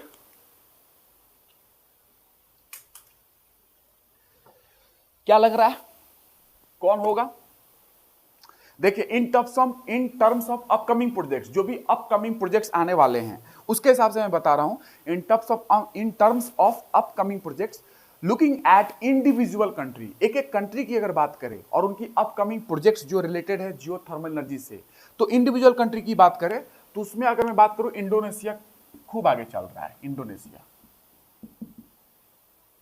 अपकमिंग प्रोजेक्ट्स जो इनके हैं, ठीक है, Indonesia, it has more then 8000 megawatts of project, more than 8000 megawatts of projects in development, अभी डेवलपमेंट में है इंडोनेशिया का। अब तो और बढ़ गया होगा, करंट के साथ जानते ही हर साल दर साल क्या है कि कंट्री अपनी जो है जो एनर्जी प्रोडक्शन है रिन्यूएबल एनर्जी से बढ़ाती जा रही है, क्योंकि इसका फायदा भी है, फॉसिल फ्यूल कंजर्वेशन, पॉल्यूशन कम हो रहा है। और वर्ल्ड में आप जानते हो INDC का नाम सुना आपने, NDC का नाम सुना होगा, तो हर कंट्री को NDC सबमिट करना है, आपको पता होगा सारी चीज़ों, इन्वायरमेंट इकोलॉजी में आपने सुना होगा, मैं पढ़ाऊंगा। तो ये कहीं ना कहीं फायदेमंद है। इंडोनेशिया में 8000 का है लगभग मेगावाट का प्रोजेक्ट, और उसके बाद यूएस में 6100 मेगावाट है, यूएस में, अमेरिका में इन डेवलपमेंट चल रहा है 6100 मेगावाट, इलेक्ट्रिसिटी प्रोडक्शन की बात कर रहा हूं, 6100 मेगावाट। ये 2020 तक की बात मैंने की है, ठीक है ना, ये उस समय तक की थी ये, ठीक है। तो ये बेसिक चीज है, ये अपकमिंग प्रोजेक्ट्स है।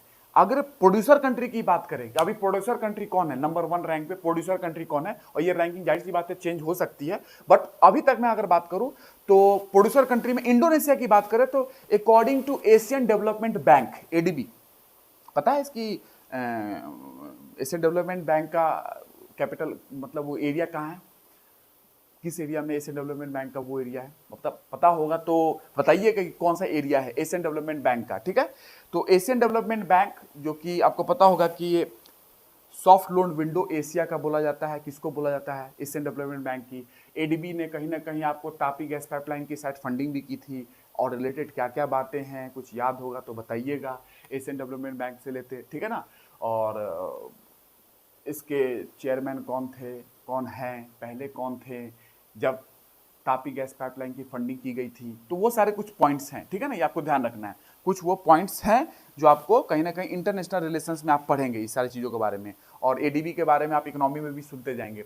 तो पहला अगर बात करें प्रोड्यूसर कंट्री की, वो प्रोड्यूसर कंट्री कौन है, तो यूएस में पहला अभी बोलूंगा, लेकिन ये रैंकिंग चेंज हो रही है, ठीक है ना। इंडोनेशिया का ऐसा है कि एशियन डेवलपमेंट बैंक के आधार पे इंडोनेशिया जो है has 29,000 megawatts of geothermal energy resources, 29,000 megawatt of geothermal energy resources है इंडोनेशिया के पास, according to ADB, Asian development bank, ठीक है, 29,000 मेगावाट, ठीक है, the largest in the world. Resources है 29,000 रिसोर्सेस है जियोथर्मल एनर्जी का मेगावाट में, लार्जेस्ट इन वर्ल्ड है। लेकिन प्रोड्यूसर के टर्म में बात करेंगे, प्रोड्यूसर कौन ज्यादा है, अमेरिका ज्यादा है, अमेरिका, उसके बाद फिलीपींस है, इटली है, मैक्सिको है, और कहीं ना कहीं ये सारे प्लेट बाउंड्री के आसपास एरिया में होंगे, लोकल फॉल्ट एरिया में होंगे। वहीं पे जियोथर्मल एनर्जी आप देख सकते हो, पूरे अर्थ पे कहीं भी मत खोजने लगना, वहीं पे देखना जहां पे जियोलॉजिकली एक्टिव रीजन होंगे। तो यूएसए पहला नंबर है प्रोड्यूसर है, यूएसए पहले नंबर पे प्रोड्यूसर है, पहला नंबर पे। दूसरे नंबर पे फिलीपींस है, तीसरे नंबर पे इटली है, चौथे पे मैक्सिको है, पांचवें पे इंडोनेशिया है। ये प्रोड्यूसर की बात कर रहा हूं, ठीक है ना। और ये रैंकिंग 19-20 होती रहती है, करंट के साथ आपको डील करना चाहिए। इंडोनेशिया है, उसके बाद जापान है, उसके बाद न्यूजीलैंड है, उसके बाद कोस्टा रिका है, कोस्टा रिका आपने नाम सुना होगा। अब इसके बाद नंबरिंग आएगी वही आपके न्यूजीलैंड साहब के बाद कोस्टा रिका, कोस्टा रिका के बाद आइसलैंड की, वो जो मैंने आपसे बात की थी, आइसलैंड, आइसलैंड है। उसके बाद अल सल्वाडोर है, अल सल्वाडोर ये भी है, अल सल्वाडोर। ये रैंकिंग है पूरी, ठीक है ना, इतना आपको पता है तो मोर देन सफिशिएंट है, ठीक है। उसके बाद चलते हैं आगे, वर्ल्ड में आपने समझ लिया। आइसलैंड के बारे में थोड़ा बता दूं आपको। आइसलैंड जो है is a seismic area containing a lot of hot water. Seismic area Iceland, मैंने बताया था मिड अटलांटिक रीज का रीजन वहां तक पहुंचता है। तो it is a seismic area containing a lot of hot water and steam geysers. यहाँ पे बहुत सारे हॉट वाटर के सोर्सेस हैं, स्टीम गीजर्स के सोर्सेस हैं। बियर ग्रिल का आप देखिएगा थोड़ा, बियर ग्रिल के बारे में, जब आइसलैंड में उन्होंने लैंड किया था, बियर ग्रिल है ना, पता होगा, तो उन्होंने दिखाया था कि हॉट वाटर, क्योंकि ठंडी बहुत ज़्यादा थी तो वहाँ पे हॉट वाटर के सोर्सेज थे, तो वहाँ पे उस हॉट वाटर में उन्होंने लेट के पूरा अपने शरीर को गर्म किया। तो हॉट वाटर के सोर्सेस हैं। बियर ग्रिल की बात कर रहा हूँ मैं, आइसलैंड में जब वो उतरे थे, लैंड किए थे, तो ठीक है, जानते ही वो तो डिफिकल्ट सिचुएशन में रहना पसंद करते हैं, बहुत सारे ऐसी ऐसी चीज़ें करते हैं जो कि आम तौर पर नॉर्मल आदमी नहीं करता है। तो Iceland is a seismic area containing a lot of hot water and hot geyser sources. Hot waters के सोर्सेज हैं एंड वहां पे स्टीम गीजर्स, स्टीम निकलते रहते हैं वहां पे। These are widely used for local heating, और इसका यूज जो किया जाता है हॉट वाटर का और स्टीम गीजर्स का, वहां पे लोकल हीटिंग के लिए यूज किया जाता है आइसलैंड में। These are widely used for local heating and to provide power for geothermally, और वहां पे पावर प्रोवाइड करते हैं and to provide power for geothermally heated green houses. जो भी ग्रीन हाउसेस, जो हरित घर है मैंने बताया था, तो वहां पे जो एनर्जी चाहिए, जो हीट किया जाता है उनको, वो जियोथर्मल एनर्जी के माध्यम से ही किया जाता है। याद है बनाना वाला, केला वाला मैंने बात बताया था, केला। तो ये हो गया। तो geothermal power is available through out the year. वहां पे जियोथर्मल पावर जो है आइसलैंड में, वो थ्रू आउट द ईयर वहां पे प्रेजेंट है, क्योंकि वो प्लेट बाउंड्री पे कहीं ना कहीं है। मिड अटलांटिक रीज का जो ऊपर पहुंचता है ना नॉर्थ पोल के आसपास, आइसलैंड उसी पे पड़ जाता है। तो ये geothermal energy through out the year वहां पे मिलता है। और साथ के साथ अगर बात करूं तो वहां पे largest banana producer in Europe is Iceland. Iceland जो है लार्जेस्ट बनाना प्रोड्यूसर है, केला का प्रोड्यूसर लार्जेस्ट है वो, ठीक है ना, आइसलैंड में। इन ग्रीन हाउसेस में बनाना का प्रोडक्शन हो रहा है वहां पे, और ग्रीन हाउसेस को फेड बाय जियोथर्मल एनर्जी। वो जियोथर्मल एनर्जी के माध्यम से ही ग्रीन हाउसेस को हम एनर्जी दे रहे हैं, हीट कर रहे हैं, ताकि वहां पे बनाना अच्छे तरीके से ग्रो कर पाए। क्योंकि बनाना जो होता है वो ट्रॉपिकल कंट्री का क्या है, प्लांट है, ठीक है, आपको ध्यान रखना है, ट्री है, प्लांट है, आप समझ सकते हो, ठीक है। तो ये बेसिक चीज है। आइसलैंड लार्जेस्ट प्रोड्यूसर है बनाना का यूरोप के अंदर। ये एक बेसिक बात होगी। आगे चलते हैं, इंडिया जियोथर्मल एनर्जी पोटेंशियल की बात करते हैं। India scenario, India geothermal energy production की बात करें तो इंडिया जियोथर्मल एनर्जी में मैंने आपको बताया था, याद होगा आपको, पिछली बार सोर्सेज मैंने बहुत सारी बताए थे। एक एस्टिमेट बताता है जियोलॉजिकल, जियोकेमिकल, कुछ एस्टिमेट्स हैं इससे रिलेटेड। तो एक एस्टिमेट ये बताता है कि geological, geochemical and shallow geophysical and shallow drilling data के आधार पे, कौन सा डेटा है, एक्सप्लोरेशन सर्वे की मैंने बात की थी, कैसे सर्वे किया जाता है। तो जियोलॉजिकल सर्वे, जियोकेमिकल सर्वे, सैलो लेवल पे, कुछ कम गहरे लेवल पे जियोफिजिकल सर्वे, ये एक सर्वे हो सकता है। और साथ में सैलो ड्रिलिंग, कुछ सैलो ड्रिलिंग करके डेटा जो निकला है उसके आधार पे जो हम बताते हैं। इंडिया के सिनेरियो की बात करें तो India has about 11,000 megawatt of geothermal power potential. 11,000 ऐसे पता चला है सर्वे करके, और भी आपको नया सर्वे के द्वारा और कुछ बढ़ गया होगा पोटेंशियल, बट 11,000 उस समय की डाटा में बात कर रहा हूं। 11,000 megawatt of geothermal power potential that can be harnessed for various purpose, जो कि आप इसका हार्नेस कर सकते हैं वेरियस पर्पस के लिए आपके, ठीक है। तो ये बेसिक चीजें डेटा पता चला था। और इंडिया में मोर देन 200 हॉट स्प्रिंग्स लोकेटेड है। इंडिया में मोर देन 200 हॉट स्प्रिंग, अब तो 200 से ज्यादा क्या 250 से ज्यादा हो चुके हैं, 340 के आसपास हो चुके हैं हॉट स्प्रिंग्स की बात कर रहा हूं। तो इंडिया हैज मोर देन 200 या 340 के आसपास पहुंच चुके हैं। तो वो नए नए खोजे जाते हैं ना, तो नंबर बढ़ते जाते हैं। India has more than 200 hot springs location have been identified by geological survey of India. तो वो आइडेंटिफिकेशन चलती रहती है, नए नए हॉट स्प्रिंग्स मिलते रहते हैं जीएसआई के द्वारा, जियोलॉजिकल सर्वे ऑफ इंडिया के द्वारा ये है। और वहां पे जो हॉट स्प्रिंग का जो सरफेस टेम्परेचर है वो रेंज करता है 40 डिग्री टू 100 डिग्री के आसपास। जो टेम्परेचर है उनका हॉट स्प्रिंग्स का 40 डिग्री से 100 डिग्री के आसपास, सेल्सियस में बात कर रहा हूं। तो ये सारे हैं। उसमें से सोर्सेज जो पता चले हैं, तत्तापानी मैंने बताया था आपको, तत्तापानी छत्तीसगढ़ में ये एक पता चला। उनाई महाराष्ट्र में, उनाई महाराष्ट्र में, ये एक सोर्सेज पता चला है, तत्तापानी उनाई। उसके बाद मणिकरण हिमाचल प्रदेश, मैंने आपको बता दिया था। तुवा गुजरात में, कुछ सोर्सेस और ध्यान ले लो, तुवा गुजरात में ये भी एक पता चला है। जलगांव महाराष्ट्र में है, जलगांव महाराष्ट्र में ये भी एक सोर्स पता चला है। बाकी मैंने पिछली क्लास में आपको बताया था, क्या क्या याद होगा, बाक्रेश्वर मैंने बताया था, वेस्ट बंगाल में याद होगा। बद्रीनाथ तपोवन उत्तराखंड में मैंने बताया था। पार्वती बेसिन बताया था मैंने। पार्वती बेसिन के बाद और कुछ मैंने बताया था, आपको याद होगा। सोन नर्मदा तापी रीजन का मैंने बताया था, सोनाटा के नाम से। सूरज कुंड मैंने बताया था, ये भी आपको याद होगा। ये सब साइट्स हैं आपके, झारखंड में है सूरज कुंड। और उसके बाद तप्ता पानी उड़ीसा मैंने बताया था, गंजम डिस्ट्रिक्ट में तप्ता पानी उड़ीसा में, ये भी जियोथर्मल एनर्जी एक्टिव रीजन है, जियोथर्मली एक्टिव रीजन है, ये साइट्स आपके पास। तो ये कुछ चीजें मैंने आपको बताया था, ठीक है। पिछली क्लास में मैंने आपको ये चीजें बताई थी। ये बेसिक चीजें आपका हो गया क्या, जियोथर्मल एनर्जी के बारे में, ठीक है। उनाई, जलगांव, तुवा, बाक्रेश्वर, मणिकरण, गोदावरी बेसिन भी है, तत्तापानी है, पूगा वैली है, ये सारे सोर्सेस हैं जियोथर्मल एनर्जी के। ये साइट्स है, इंपॉर्टेंट साइट्स है। और ministry of new and renewable energy की बात करूं, MNRE, उसका जो टारगेट है for deployment of geothermal capacity of 1000 megawatt, कितना का टारगेट है MNRE का? MNRE का 1000 मेगावाट की कैपेसिटी का उनका एक टारगेट है in the initial phase till 2022 तक। यही ये का पहले का टारगेट सेट था MNRE का टिल 2022 तक। क्या है वो टारगेट, सुनिएगा फिर से। Ministry of new and renewable energy, लिख लेंगे इसको, ये इंपॉर्टेंट पॉइंट है, नोट करके। Ministry of new and renewable energy is targeting for deployment of geothermal energy या geothermal capacity of 1000 megawatt in the initial phase till 2022। ये उनका पहले का एक सोर्स से मैं बता रहा हूं, जो उनका डेटा था। चीजें बढ़ भी सकती है, समय के साथ चीजें बढ़ती जा रही है, कैपेसिटी बढ़ाते जाते हैं, ठीक। वो करंट अफेयर का पार्ट है।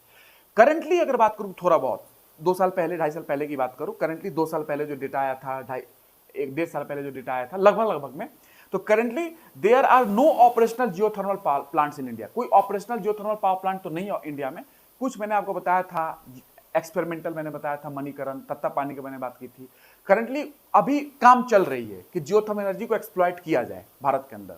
सोर्सेस तो हैं आपके पास, आपने देखा, बट MNRE जो है कुछ सम पोटेंशियल जियोथर्मल एनर्जी साइट्स को खोजा है MNRE ने, MNRE के द्वारा। वही मैंने आपको बताया था, पूगा वैली है, तत्ता पानी छत्तीसगढ़ में है, तप्ता पानी भी बताया था, तत्ता पानी ये भी मैंने बताया था पिछली क्लास में। गोदावरी बेसिन है, मणिकरण है हिमाचल प्रदेश में, बाक्रेश्वर वेस्ट बंगाल में है, तुआ है, उनाई है, तुआ भी गुजरात में, उनाई भी गुजरात में, जलगांव महाराष्ट्र में है। ये सारी चीज आपको ध्यान रखनी है। बाकी वर्ल्ड वाइड मैंने आपको बता दिया है। वर्ल्ड वाइड में इंपॉर्टेंट है वही USA है, फिलीपींस है, इंडोनेशिया भी इंपॉर्टेंट है, वहां पर भी बहुत सारे सोर्सेस है, मैंने बताया। मैक्सिको है, इटली है, आइसलैंड है, ये सब लीडिंग कंट्रीज है, ठीक है ना, जो जहां पे कमर्शियल एक्सप्लॉयटेशन हो रहा है जियोथर्मल एनर्जी का। कमर्शियल लेवल पे एक्सप्लॉयटेशन हो रहा है जियोथर्मल एनर्जी का विथ वर्ल्ड वाइड प्रोडक्शन। देखा जाए तो लगभग 2000 मेगावाट के आसपास 2-3 साल पहले था, अब तो बढ़ चुका होगा वर्ल्ड वाइड प्रोडक्शन इन कंट्रियों का। तो ये बेसिक चीजें है, अभी तो बढ़ चुका है इनका वर्ल्ड वाइड कंट्रीब्यूशन, जो है नॉर्मली जो वर्ल्ड वाइड कंट्रीब्यूशन है इनका पूरे का मिला के वो बढ़ चुका है। ये आपको ध्यान रखना है। अभी लगभग 8217 मेगावाट इलेक्ट्रिक, इतने के आसपास था, और बढ़ चुका होगा। 8217 मेगावाट इलेक्ट्रिक, ई मतलब इलेक्ट्रिक है, इतने के आसपास टोटल। जो मैंने बताया था ना प्रोड्यूसर कंट्री की बात मैंने की थी, तो उसमें टोटल जो प्रोड्यूसर हो रहा है ये पावर में, मेगावाट इलेक्ट्रिक में 8217 मेगावाट इलेक्ट्रिक है। ये जो प्रोड्यूसर कंट्री की मैंने लिस्ट दी थी, टोटल काउंट करोगे तो 8217 मेगावाट इलेक्ट्रिक वर्ल्ड वाइड है। अब और बढ़ चुका होगा, क्योंकि समय के साथ हम लोग जियोथर्मल एनर्जी का कमर्शियल एक्सप्लॉयटेशन करते जा रहे हैं। भारत में बहुत सारा चल रहा है जियोथर्मल एनर्जी का यूज करने का, ठीक है ना। इसीलिए एक्सपेरिमेंटल पावर प्लांट की मैंने बात की कि भारत में मणिकरण में भी है। ये सारी चीज आपको ध्यान रखनी है। Experimental power plant Manikaran Himachal Pradesh में, और India first geothermal power plant Tattapani Chhattisgarh में 3 से 5 मेगावाट का था उस समय। चीजें धीरे धीरे आपको करंट अफेयर ध्यान रखना है, ठीक है। करंट अफेयर में चीजें बदलती जाती हैं, वो आपको ध्यान रखना है। तो ये एक बेसिक चीजें हो गई आपका जियोथर्मल एनर्जी से रिलेटेड, ठीक है। ये आपको ध्यान रखना है। और लिमिटेशन मैंने आपको बता दिया है बहुत सारी चीजों की, ठीक है। ये नॉर्मली आपको ध्यान रखना है, ठीक है, बेसिक चीजें। तो ये जियोथर्मल एनर्जी की बात हो गई, आज सफिशिएंट है। और ये जरूर ध्यान रखिएगा कि जो हॉट स्पॉट रीजन जो अर्थ के अंदर मिलते हैं, हॉट स्पॉट, ये थोड़ा सा मैं बता दूं आपको। हॉट स्पॉट रीजन जहाँ पे हीट एनर्जी बहुत ज़्यादा लिबरेट हो रही है, तो मान लो कोई हॉट स्पॉट रीजन है यहाँ पे अर्थ के अंदर, हॉट स्पॉट पता नहीं है यहाँ पे, ठीक है। और ये मान लो अर्थ सरफेस का एरिया है, अर्थ सरफेस, ठीक है, अर्थ क्रस्ट है, ये अर्थ का सरफेस है। कोई पानी यहाँ से, कोई दरार है यहाँ पे, उस दरार से कोई पानी यहाँ पे, वर्षा का पानी, बारिश का पानी, रेनफॉल हुआ, वो पानी यहाँ पाया, यहाँ से वो हीट लिबरेट हो ही रही है, हीट पूरा उष्मा निकल रहा है बाहर की ओर। ये पानी इस उष्मा को लिया, स्टीम बन गया, और स्टीम बन के वो स्टीम कहीं और से निकल रहा है।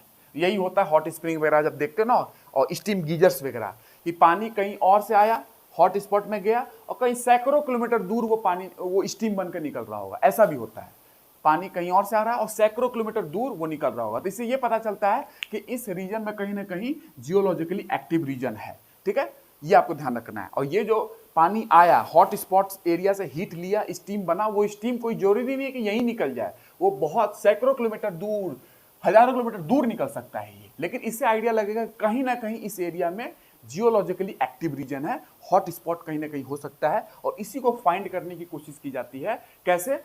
आप ड्रिल कर करके बहुत सारे रिग बनाते हो, अंदर डालते हो, ठीक है। और फिर यहाँ पे क्या करते हैं कि हम टेम्परेचर ग्रेडियंट को मेजर करते हैं, और टेम्परेचर ग्रेडियंट का जियोलॉजिकल सर्वे ऑफ इंडिया जो करती है वो बात बता रहा हूँ आपको लाइटली। टेम्परेचर ग्रेडियंट मेजर करते हैं, और ये अलग अलग प्लेस पे जो आपने ड्रिल किया है इस हॉट स्पॉट को पकड़ने के लिए, कहाँ ये हॉट स्पॉट मिल जाएगा, ऊर्जा का स्रोत। तो अलग अलग जो ड्रिल आपने किया है तो वहां पे जो सेम टेम्परेचर के जो पॉइंट्स है उनको मिला देंगे, ये बन जाएगा आइसोथर्मल लाइन। सेम टेम्परेचर को मिलाने वाली जो बिंदु होती है, समान तापमान को मिलाने वाली जो बिंदु होती है उसको आइसोथर्मल लाइन है। आइसो मतलब सेम, थर्मल मतलब टेम्परेचर। उससे हमको पता चलता है कि कहीं ना कहीं ये एरिया है जहां पे हॉट स्पॉट रीजन है, और यहां पे हम लोग एनर्जी का यूज कर सकते हैं। तो फिर हम लोग जब ये क्लियर हो जाता है कि यहां पे हॉट स्पॉट रीजन है, क्लियर है, तब हम लोग एक रिग ड्रिल करते हैं, इंजेक्शन वेल मैंने बताया था, उसमें पानी डालेंगे, इस हॉट स्पॉट रीजन से वो एनर्जी लेगा, स्टीम बनेगा, और एक प्रोडक्शन वेल डालेंगे, वो प्रोडक्शन वेल से क्या होगा, स्टीम बाहर आउट होगा प्रोडक्शन वेल से, फिर टरबाइन जनरेटर असेंबली में जाएगा, इलेक्ट्रिसिटी बनेगी।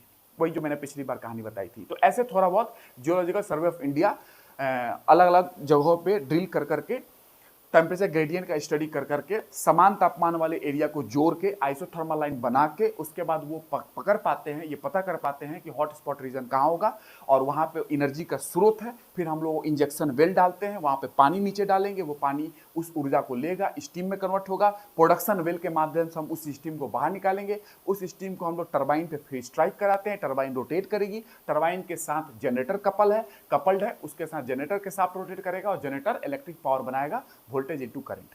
समझ में आ गया होगा, आई थिंक आपको क्लियर हो गया होगा। तो ये आज के लिए जियोथर्मल एनर्जी सफिशिएंट है, मोर देन सफिशिएंट। ठीक है, बात में बहुत सारी की जा सकती है, बट आई होप आपको मैंने बेसिक लेवल पे सब कुछ बता दिया है 2 लेक्चर में। आगे जियोथर्मल के बाद ओटेक वगैरह है बचा हुआ, बायोमास बचा हुआ है, बायोगैस बचा हुआ है, सोलर एनर्जी बचा हुआ है, जो भी है, फ्यूल सेल बचा हुआ है, hydrogen fuel cell, microbial fuel cell, इसकी बात करेंगे, उसका पॉलिसी बात करेंगे।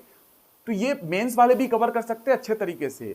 बाकी अपना दिमाग जरूर लगाइएगा, आपका इंटेलिजेंस भी यहाँ काम आएगी। इतने पढ़ने के बाद आपको अपना दिमाग भी यूज करना है, क्योंकि मैं सब कुछ पढ़ाने लगूंगा ना, क्योंकि और भी बात की जा सकती है, तो वो टाइम ही नहीं बचेगा ताकि और भी चीज कवर कर पाए। तो कवर भी करना है ना अपने को बहुत सारी चीजें, इसलिए उतना बता रहा हूं ताकि आपका काम चल जाए, थोड़ी बहुत आपकी मेहनत, आगे निकल जाएंगे आप। ठीक है, तो मिलते हैं नेक्स्ट क्लास में। आई होप आपको सारी चीजें समझ में आई होगी, और जरूर कमेंट करके जरूर बताना। ठीक है, और कोई डाउट है तो भी कमेंट में लिख दीजिएगा, और कोई सुझाव हो तो भी कमेंट सेक्शन में आप लिख सकते हैं। कोई भी सुझाव हो, कोई भी आपका एडवाइस हो, ठीक है, अच्छा लगा हो तो जरूर लाइक वगैरह करो, ताकि मुझे भी पता चले कि हाँ लोग पसंद कर रहे हैं, और जो नए लोग आएंगे उनको भी लगे कि कुछ अच्छी चीज़ें डली हुई है, तभी तो लोग इसको पसंद कर रहे हैं। ठीक है ना, ताकि उनके लिए भी एक प्रोत्साहन का एक वो मिले, ताकि वो वीडियो को देखे आगे। ठीक है, तो मिलते हैं नेक्स्ट क्लास में। थैंक यू, धन्यवाद।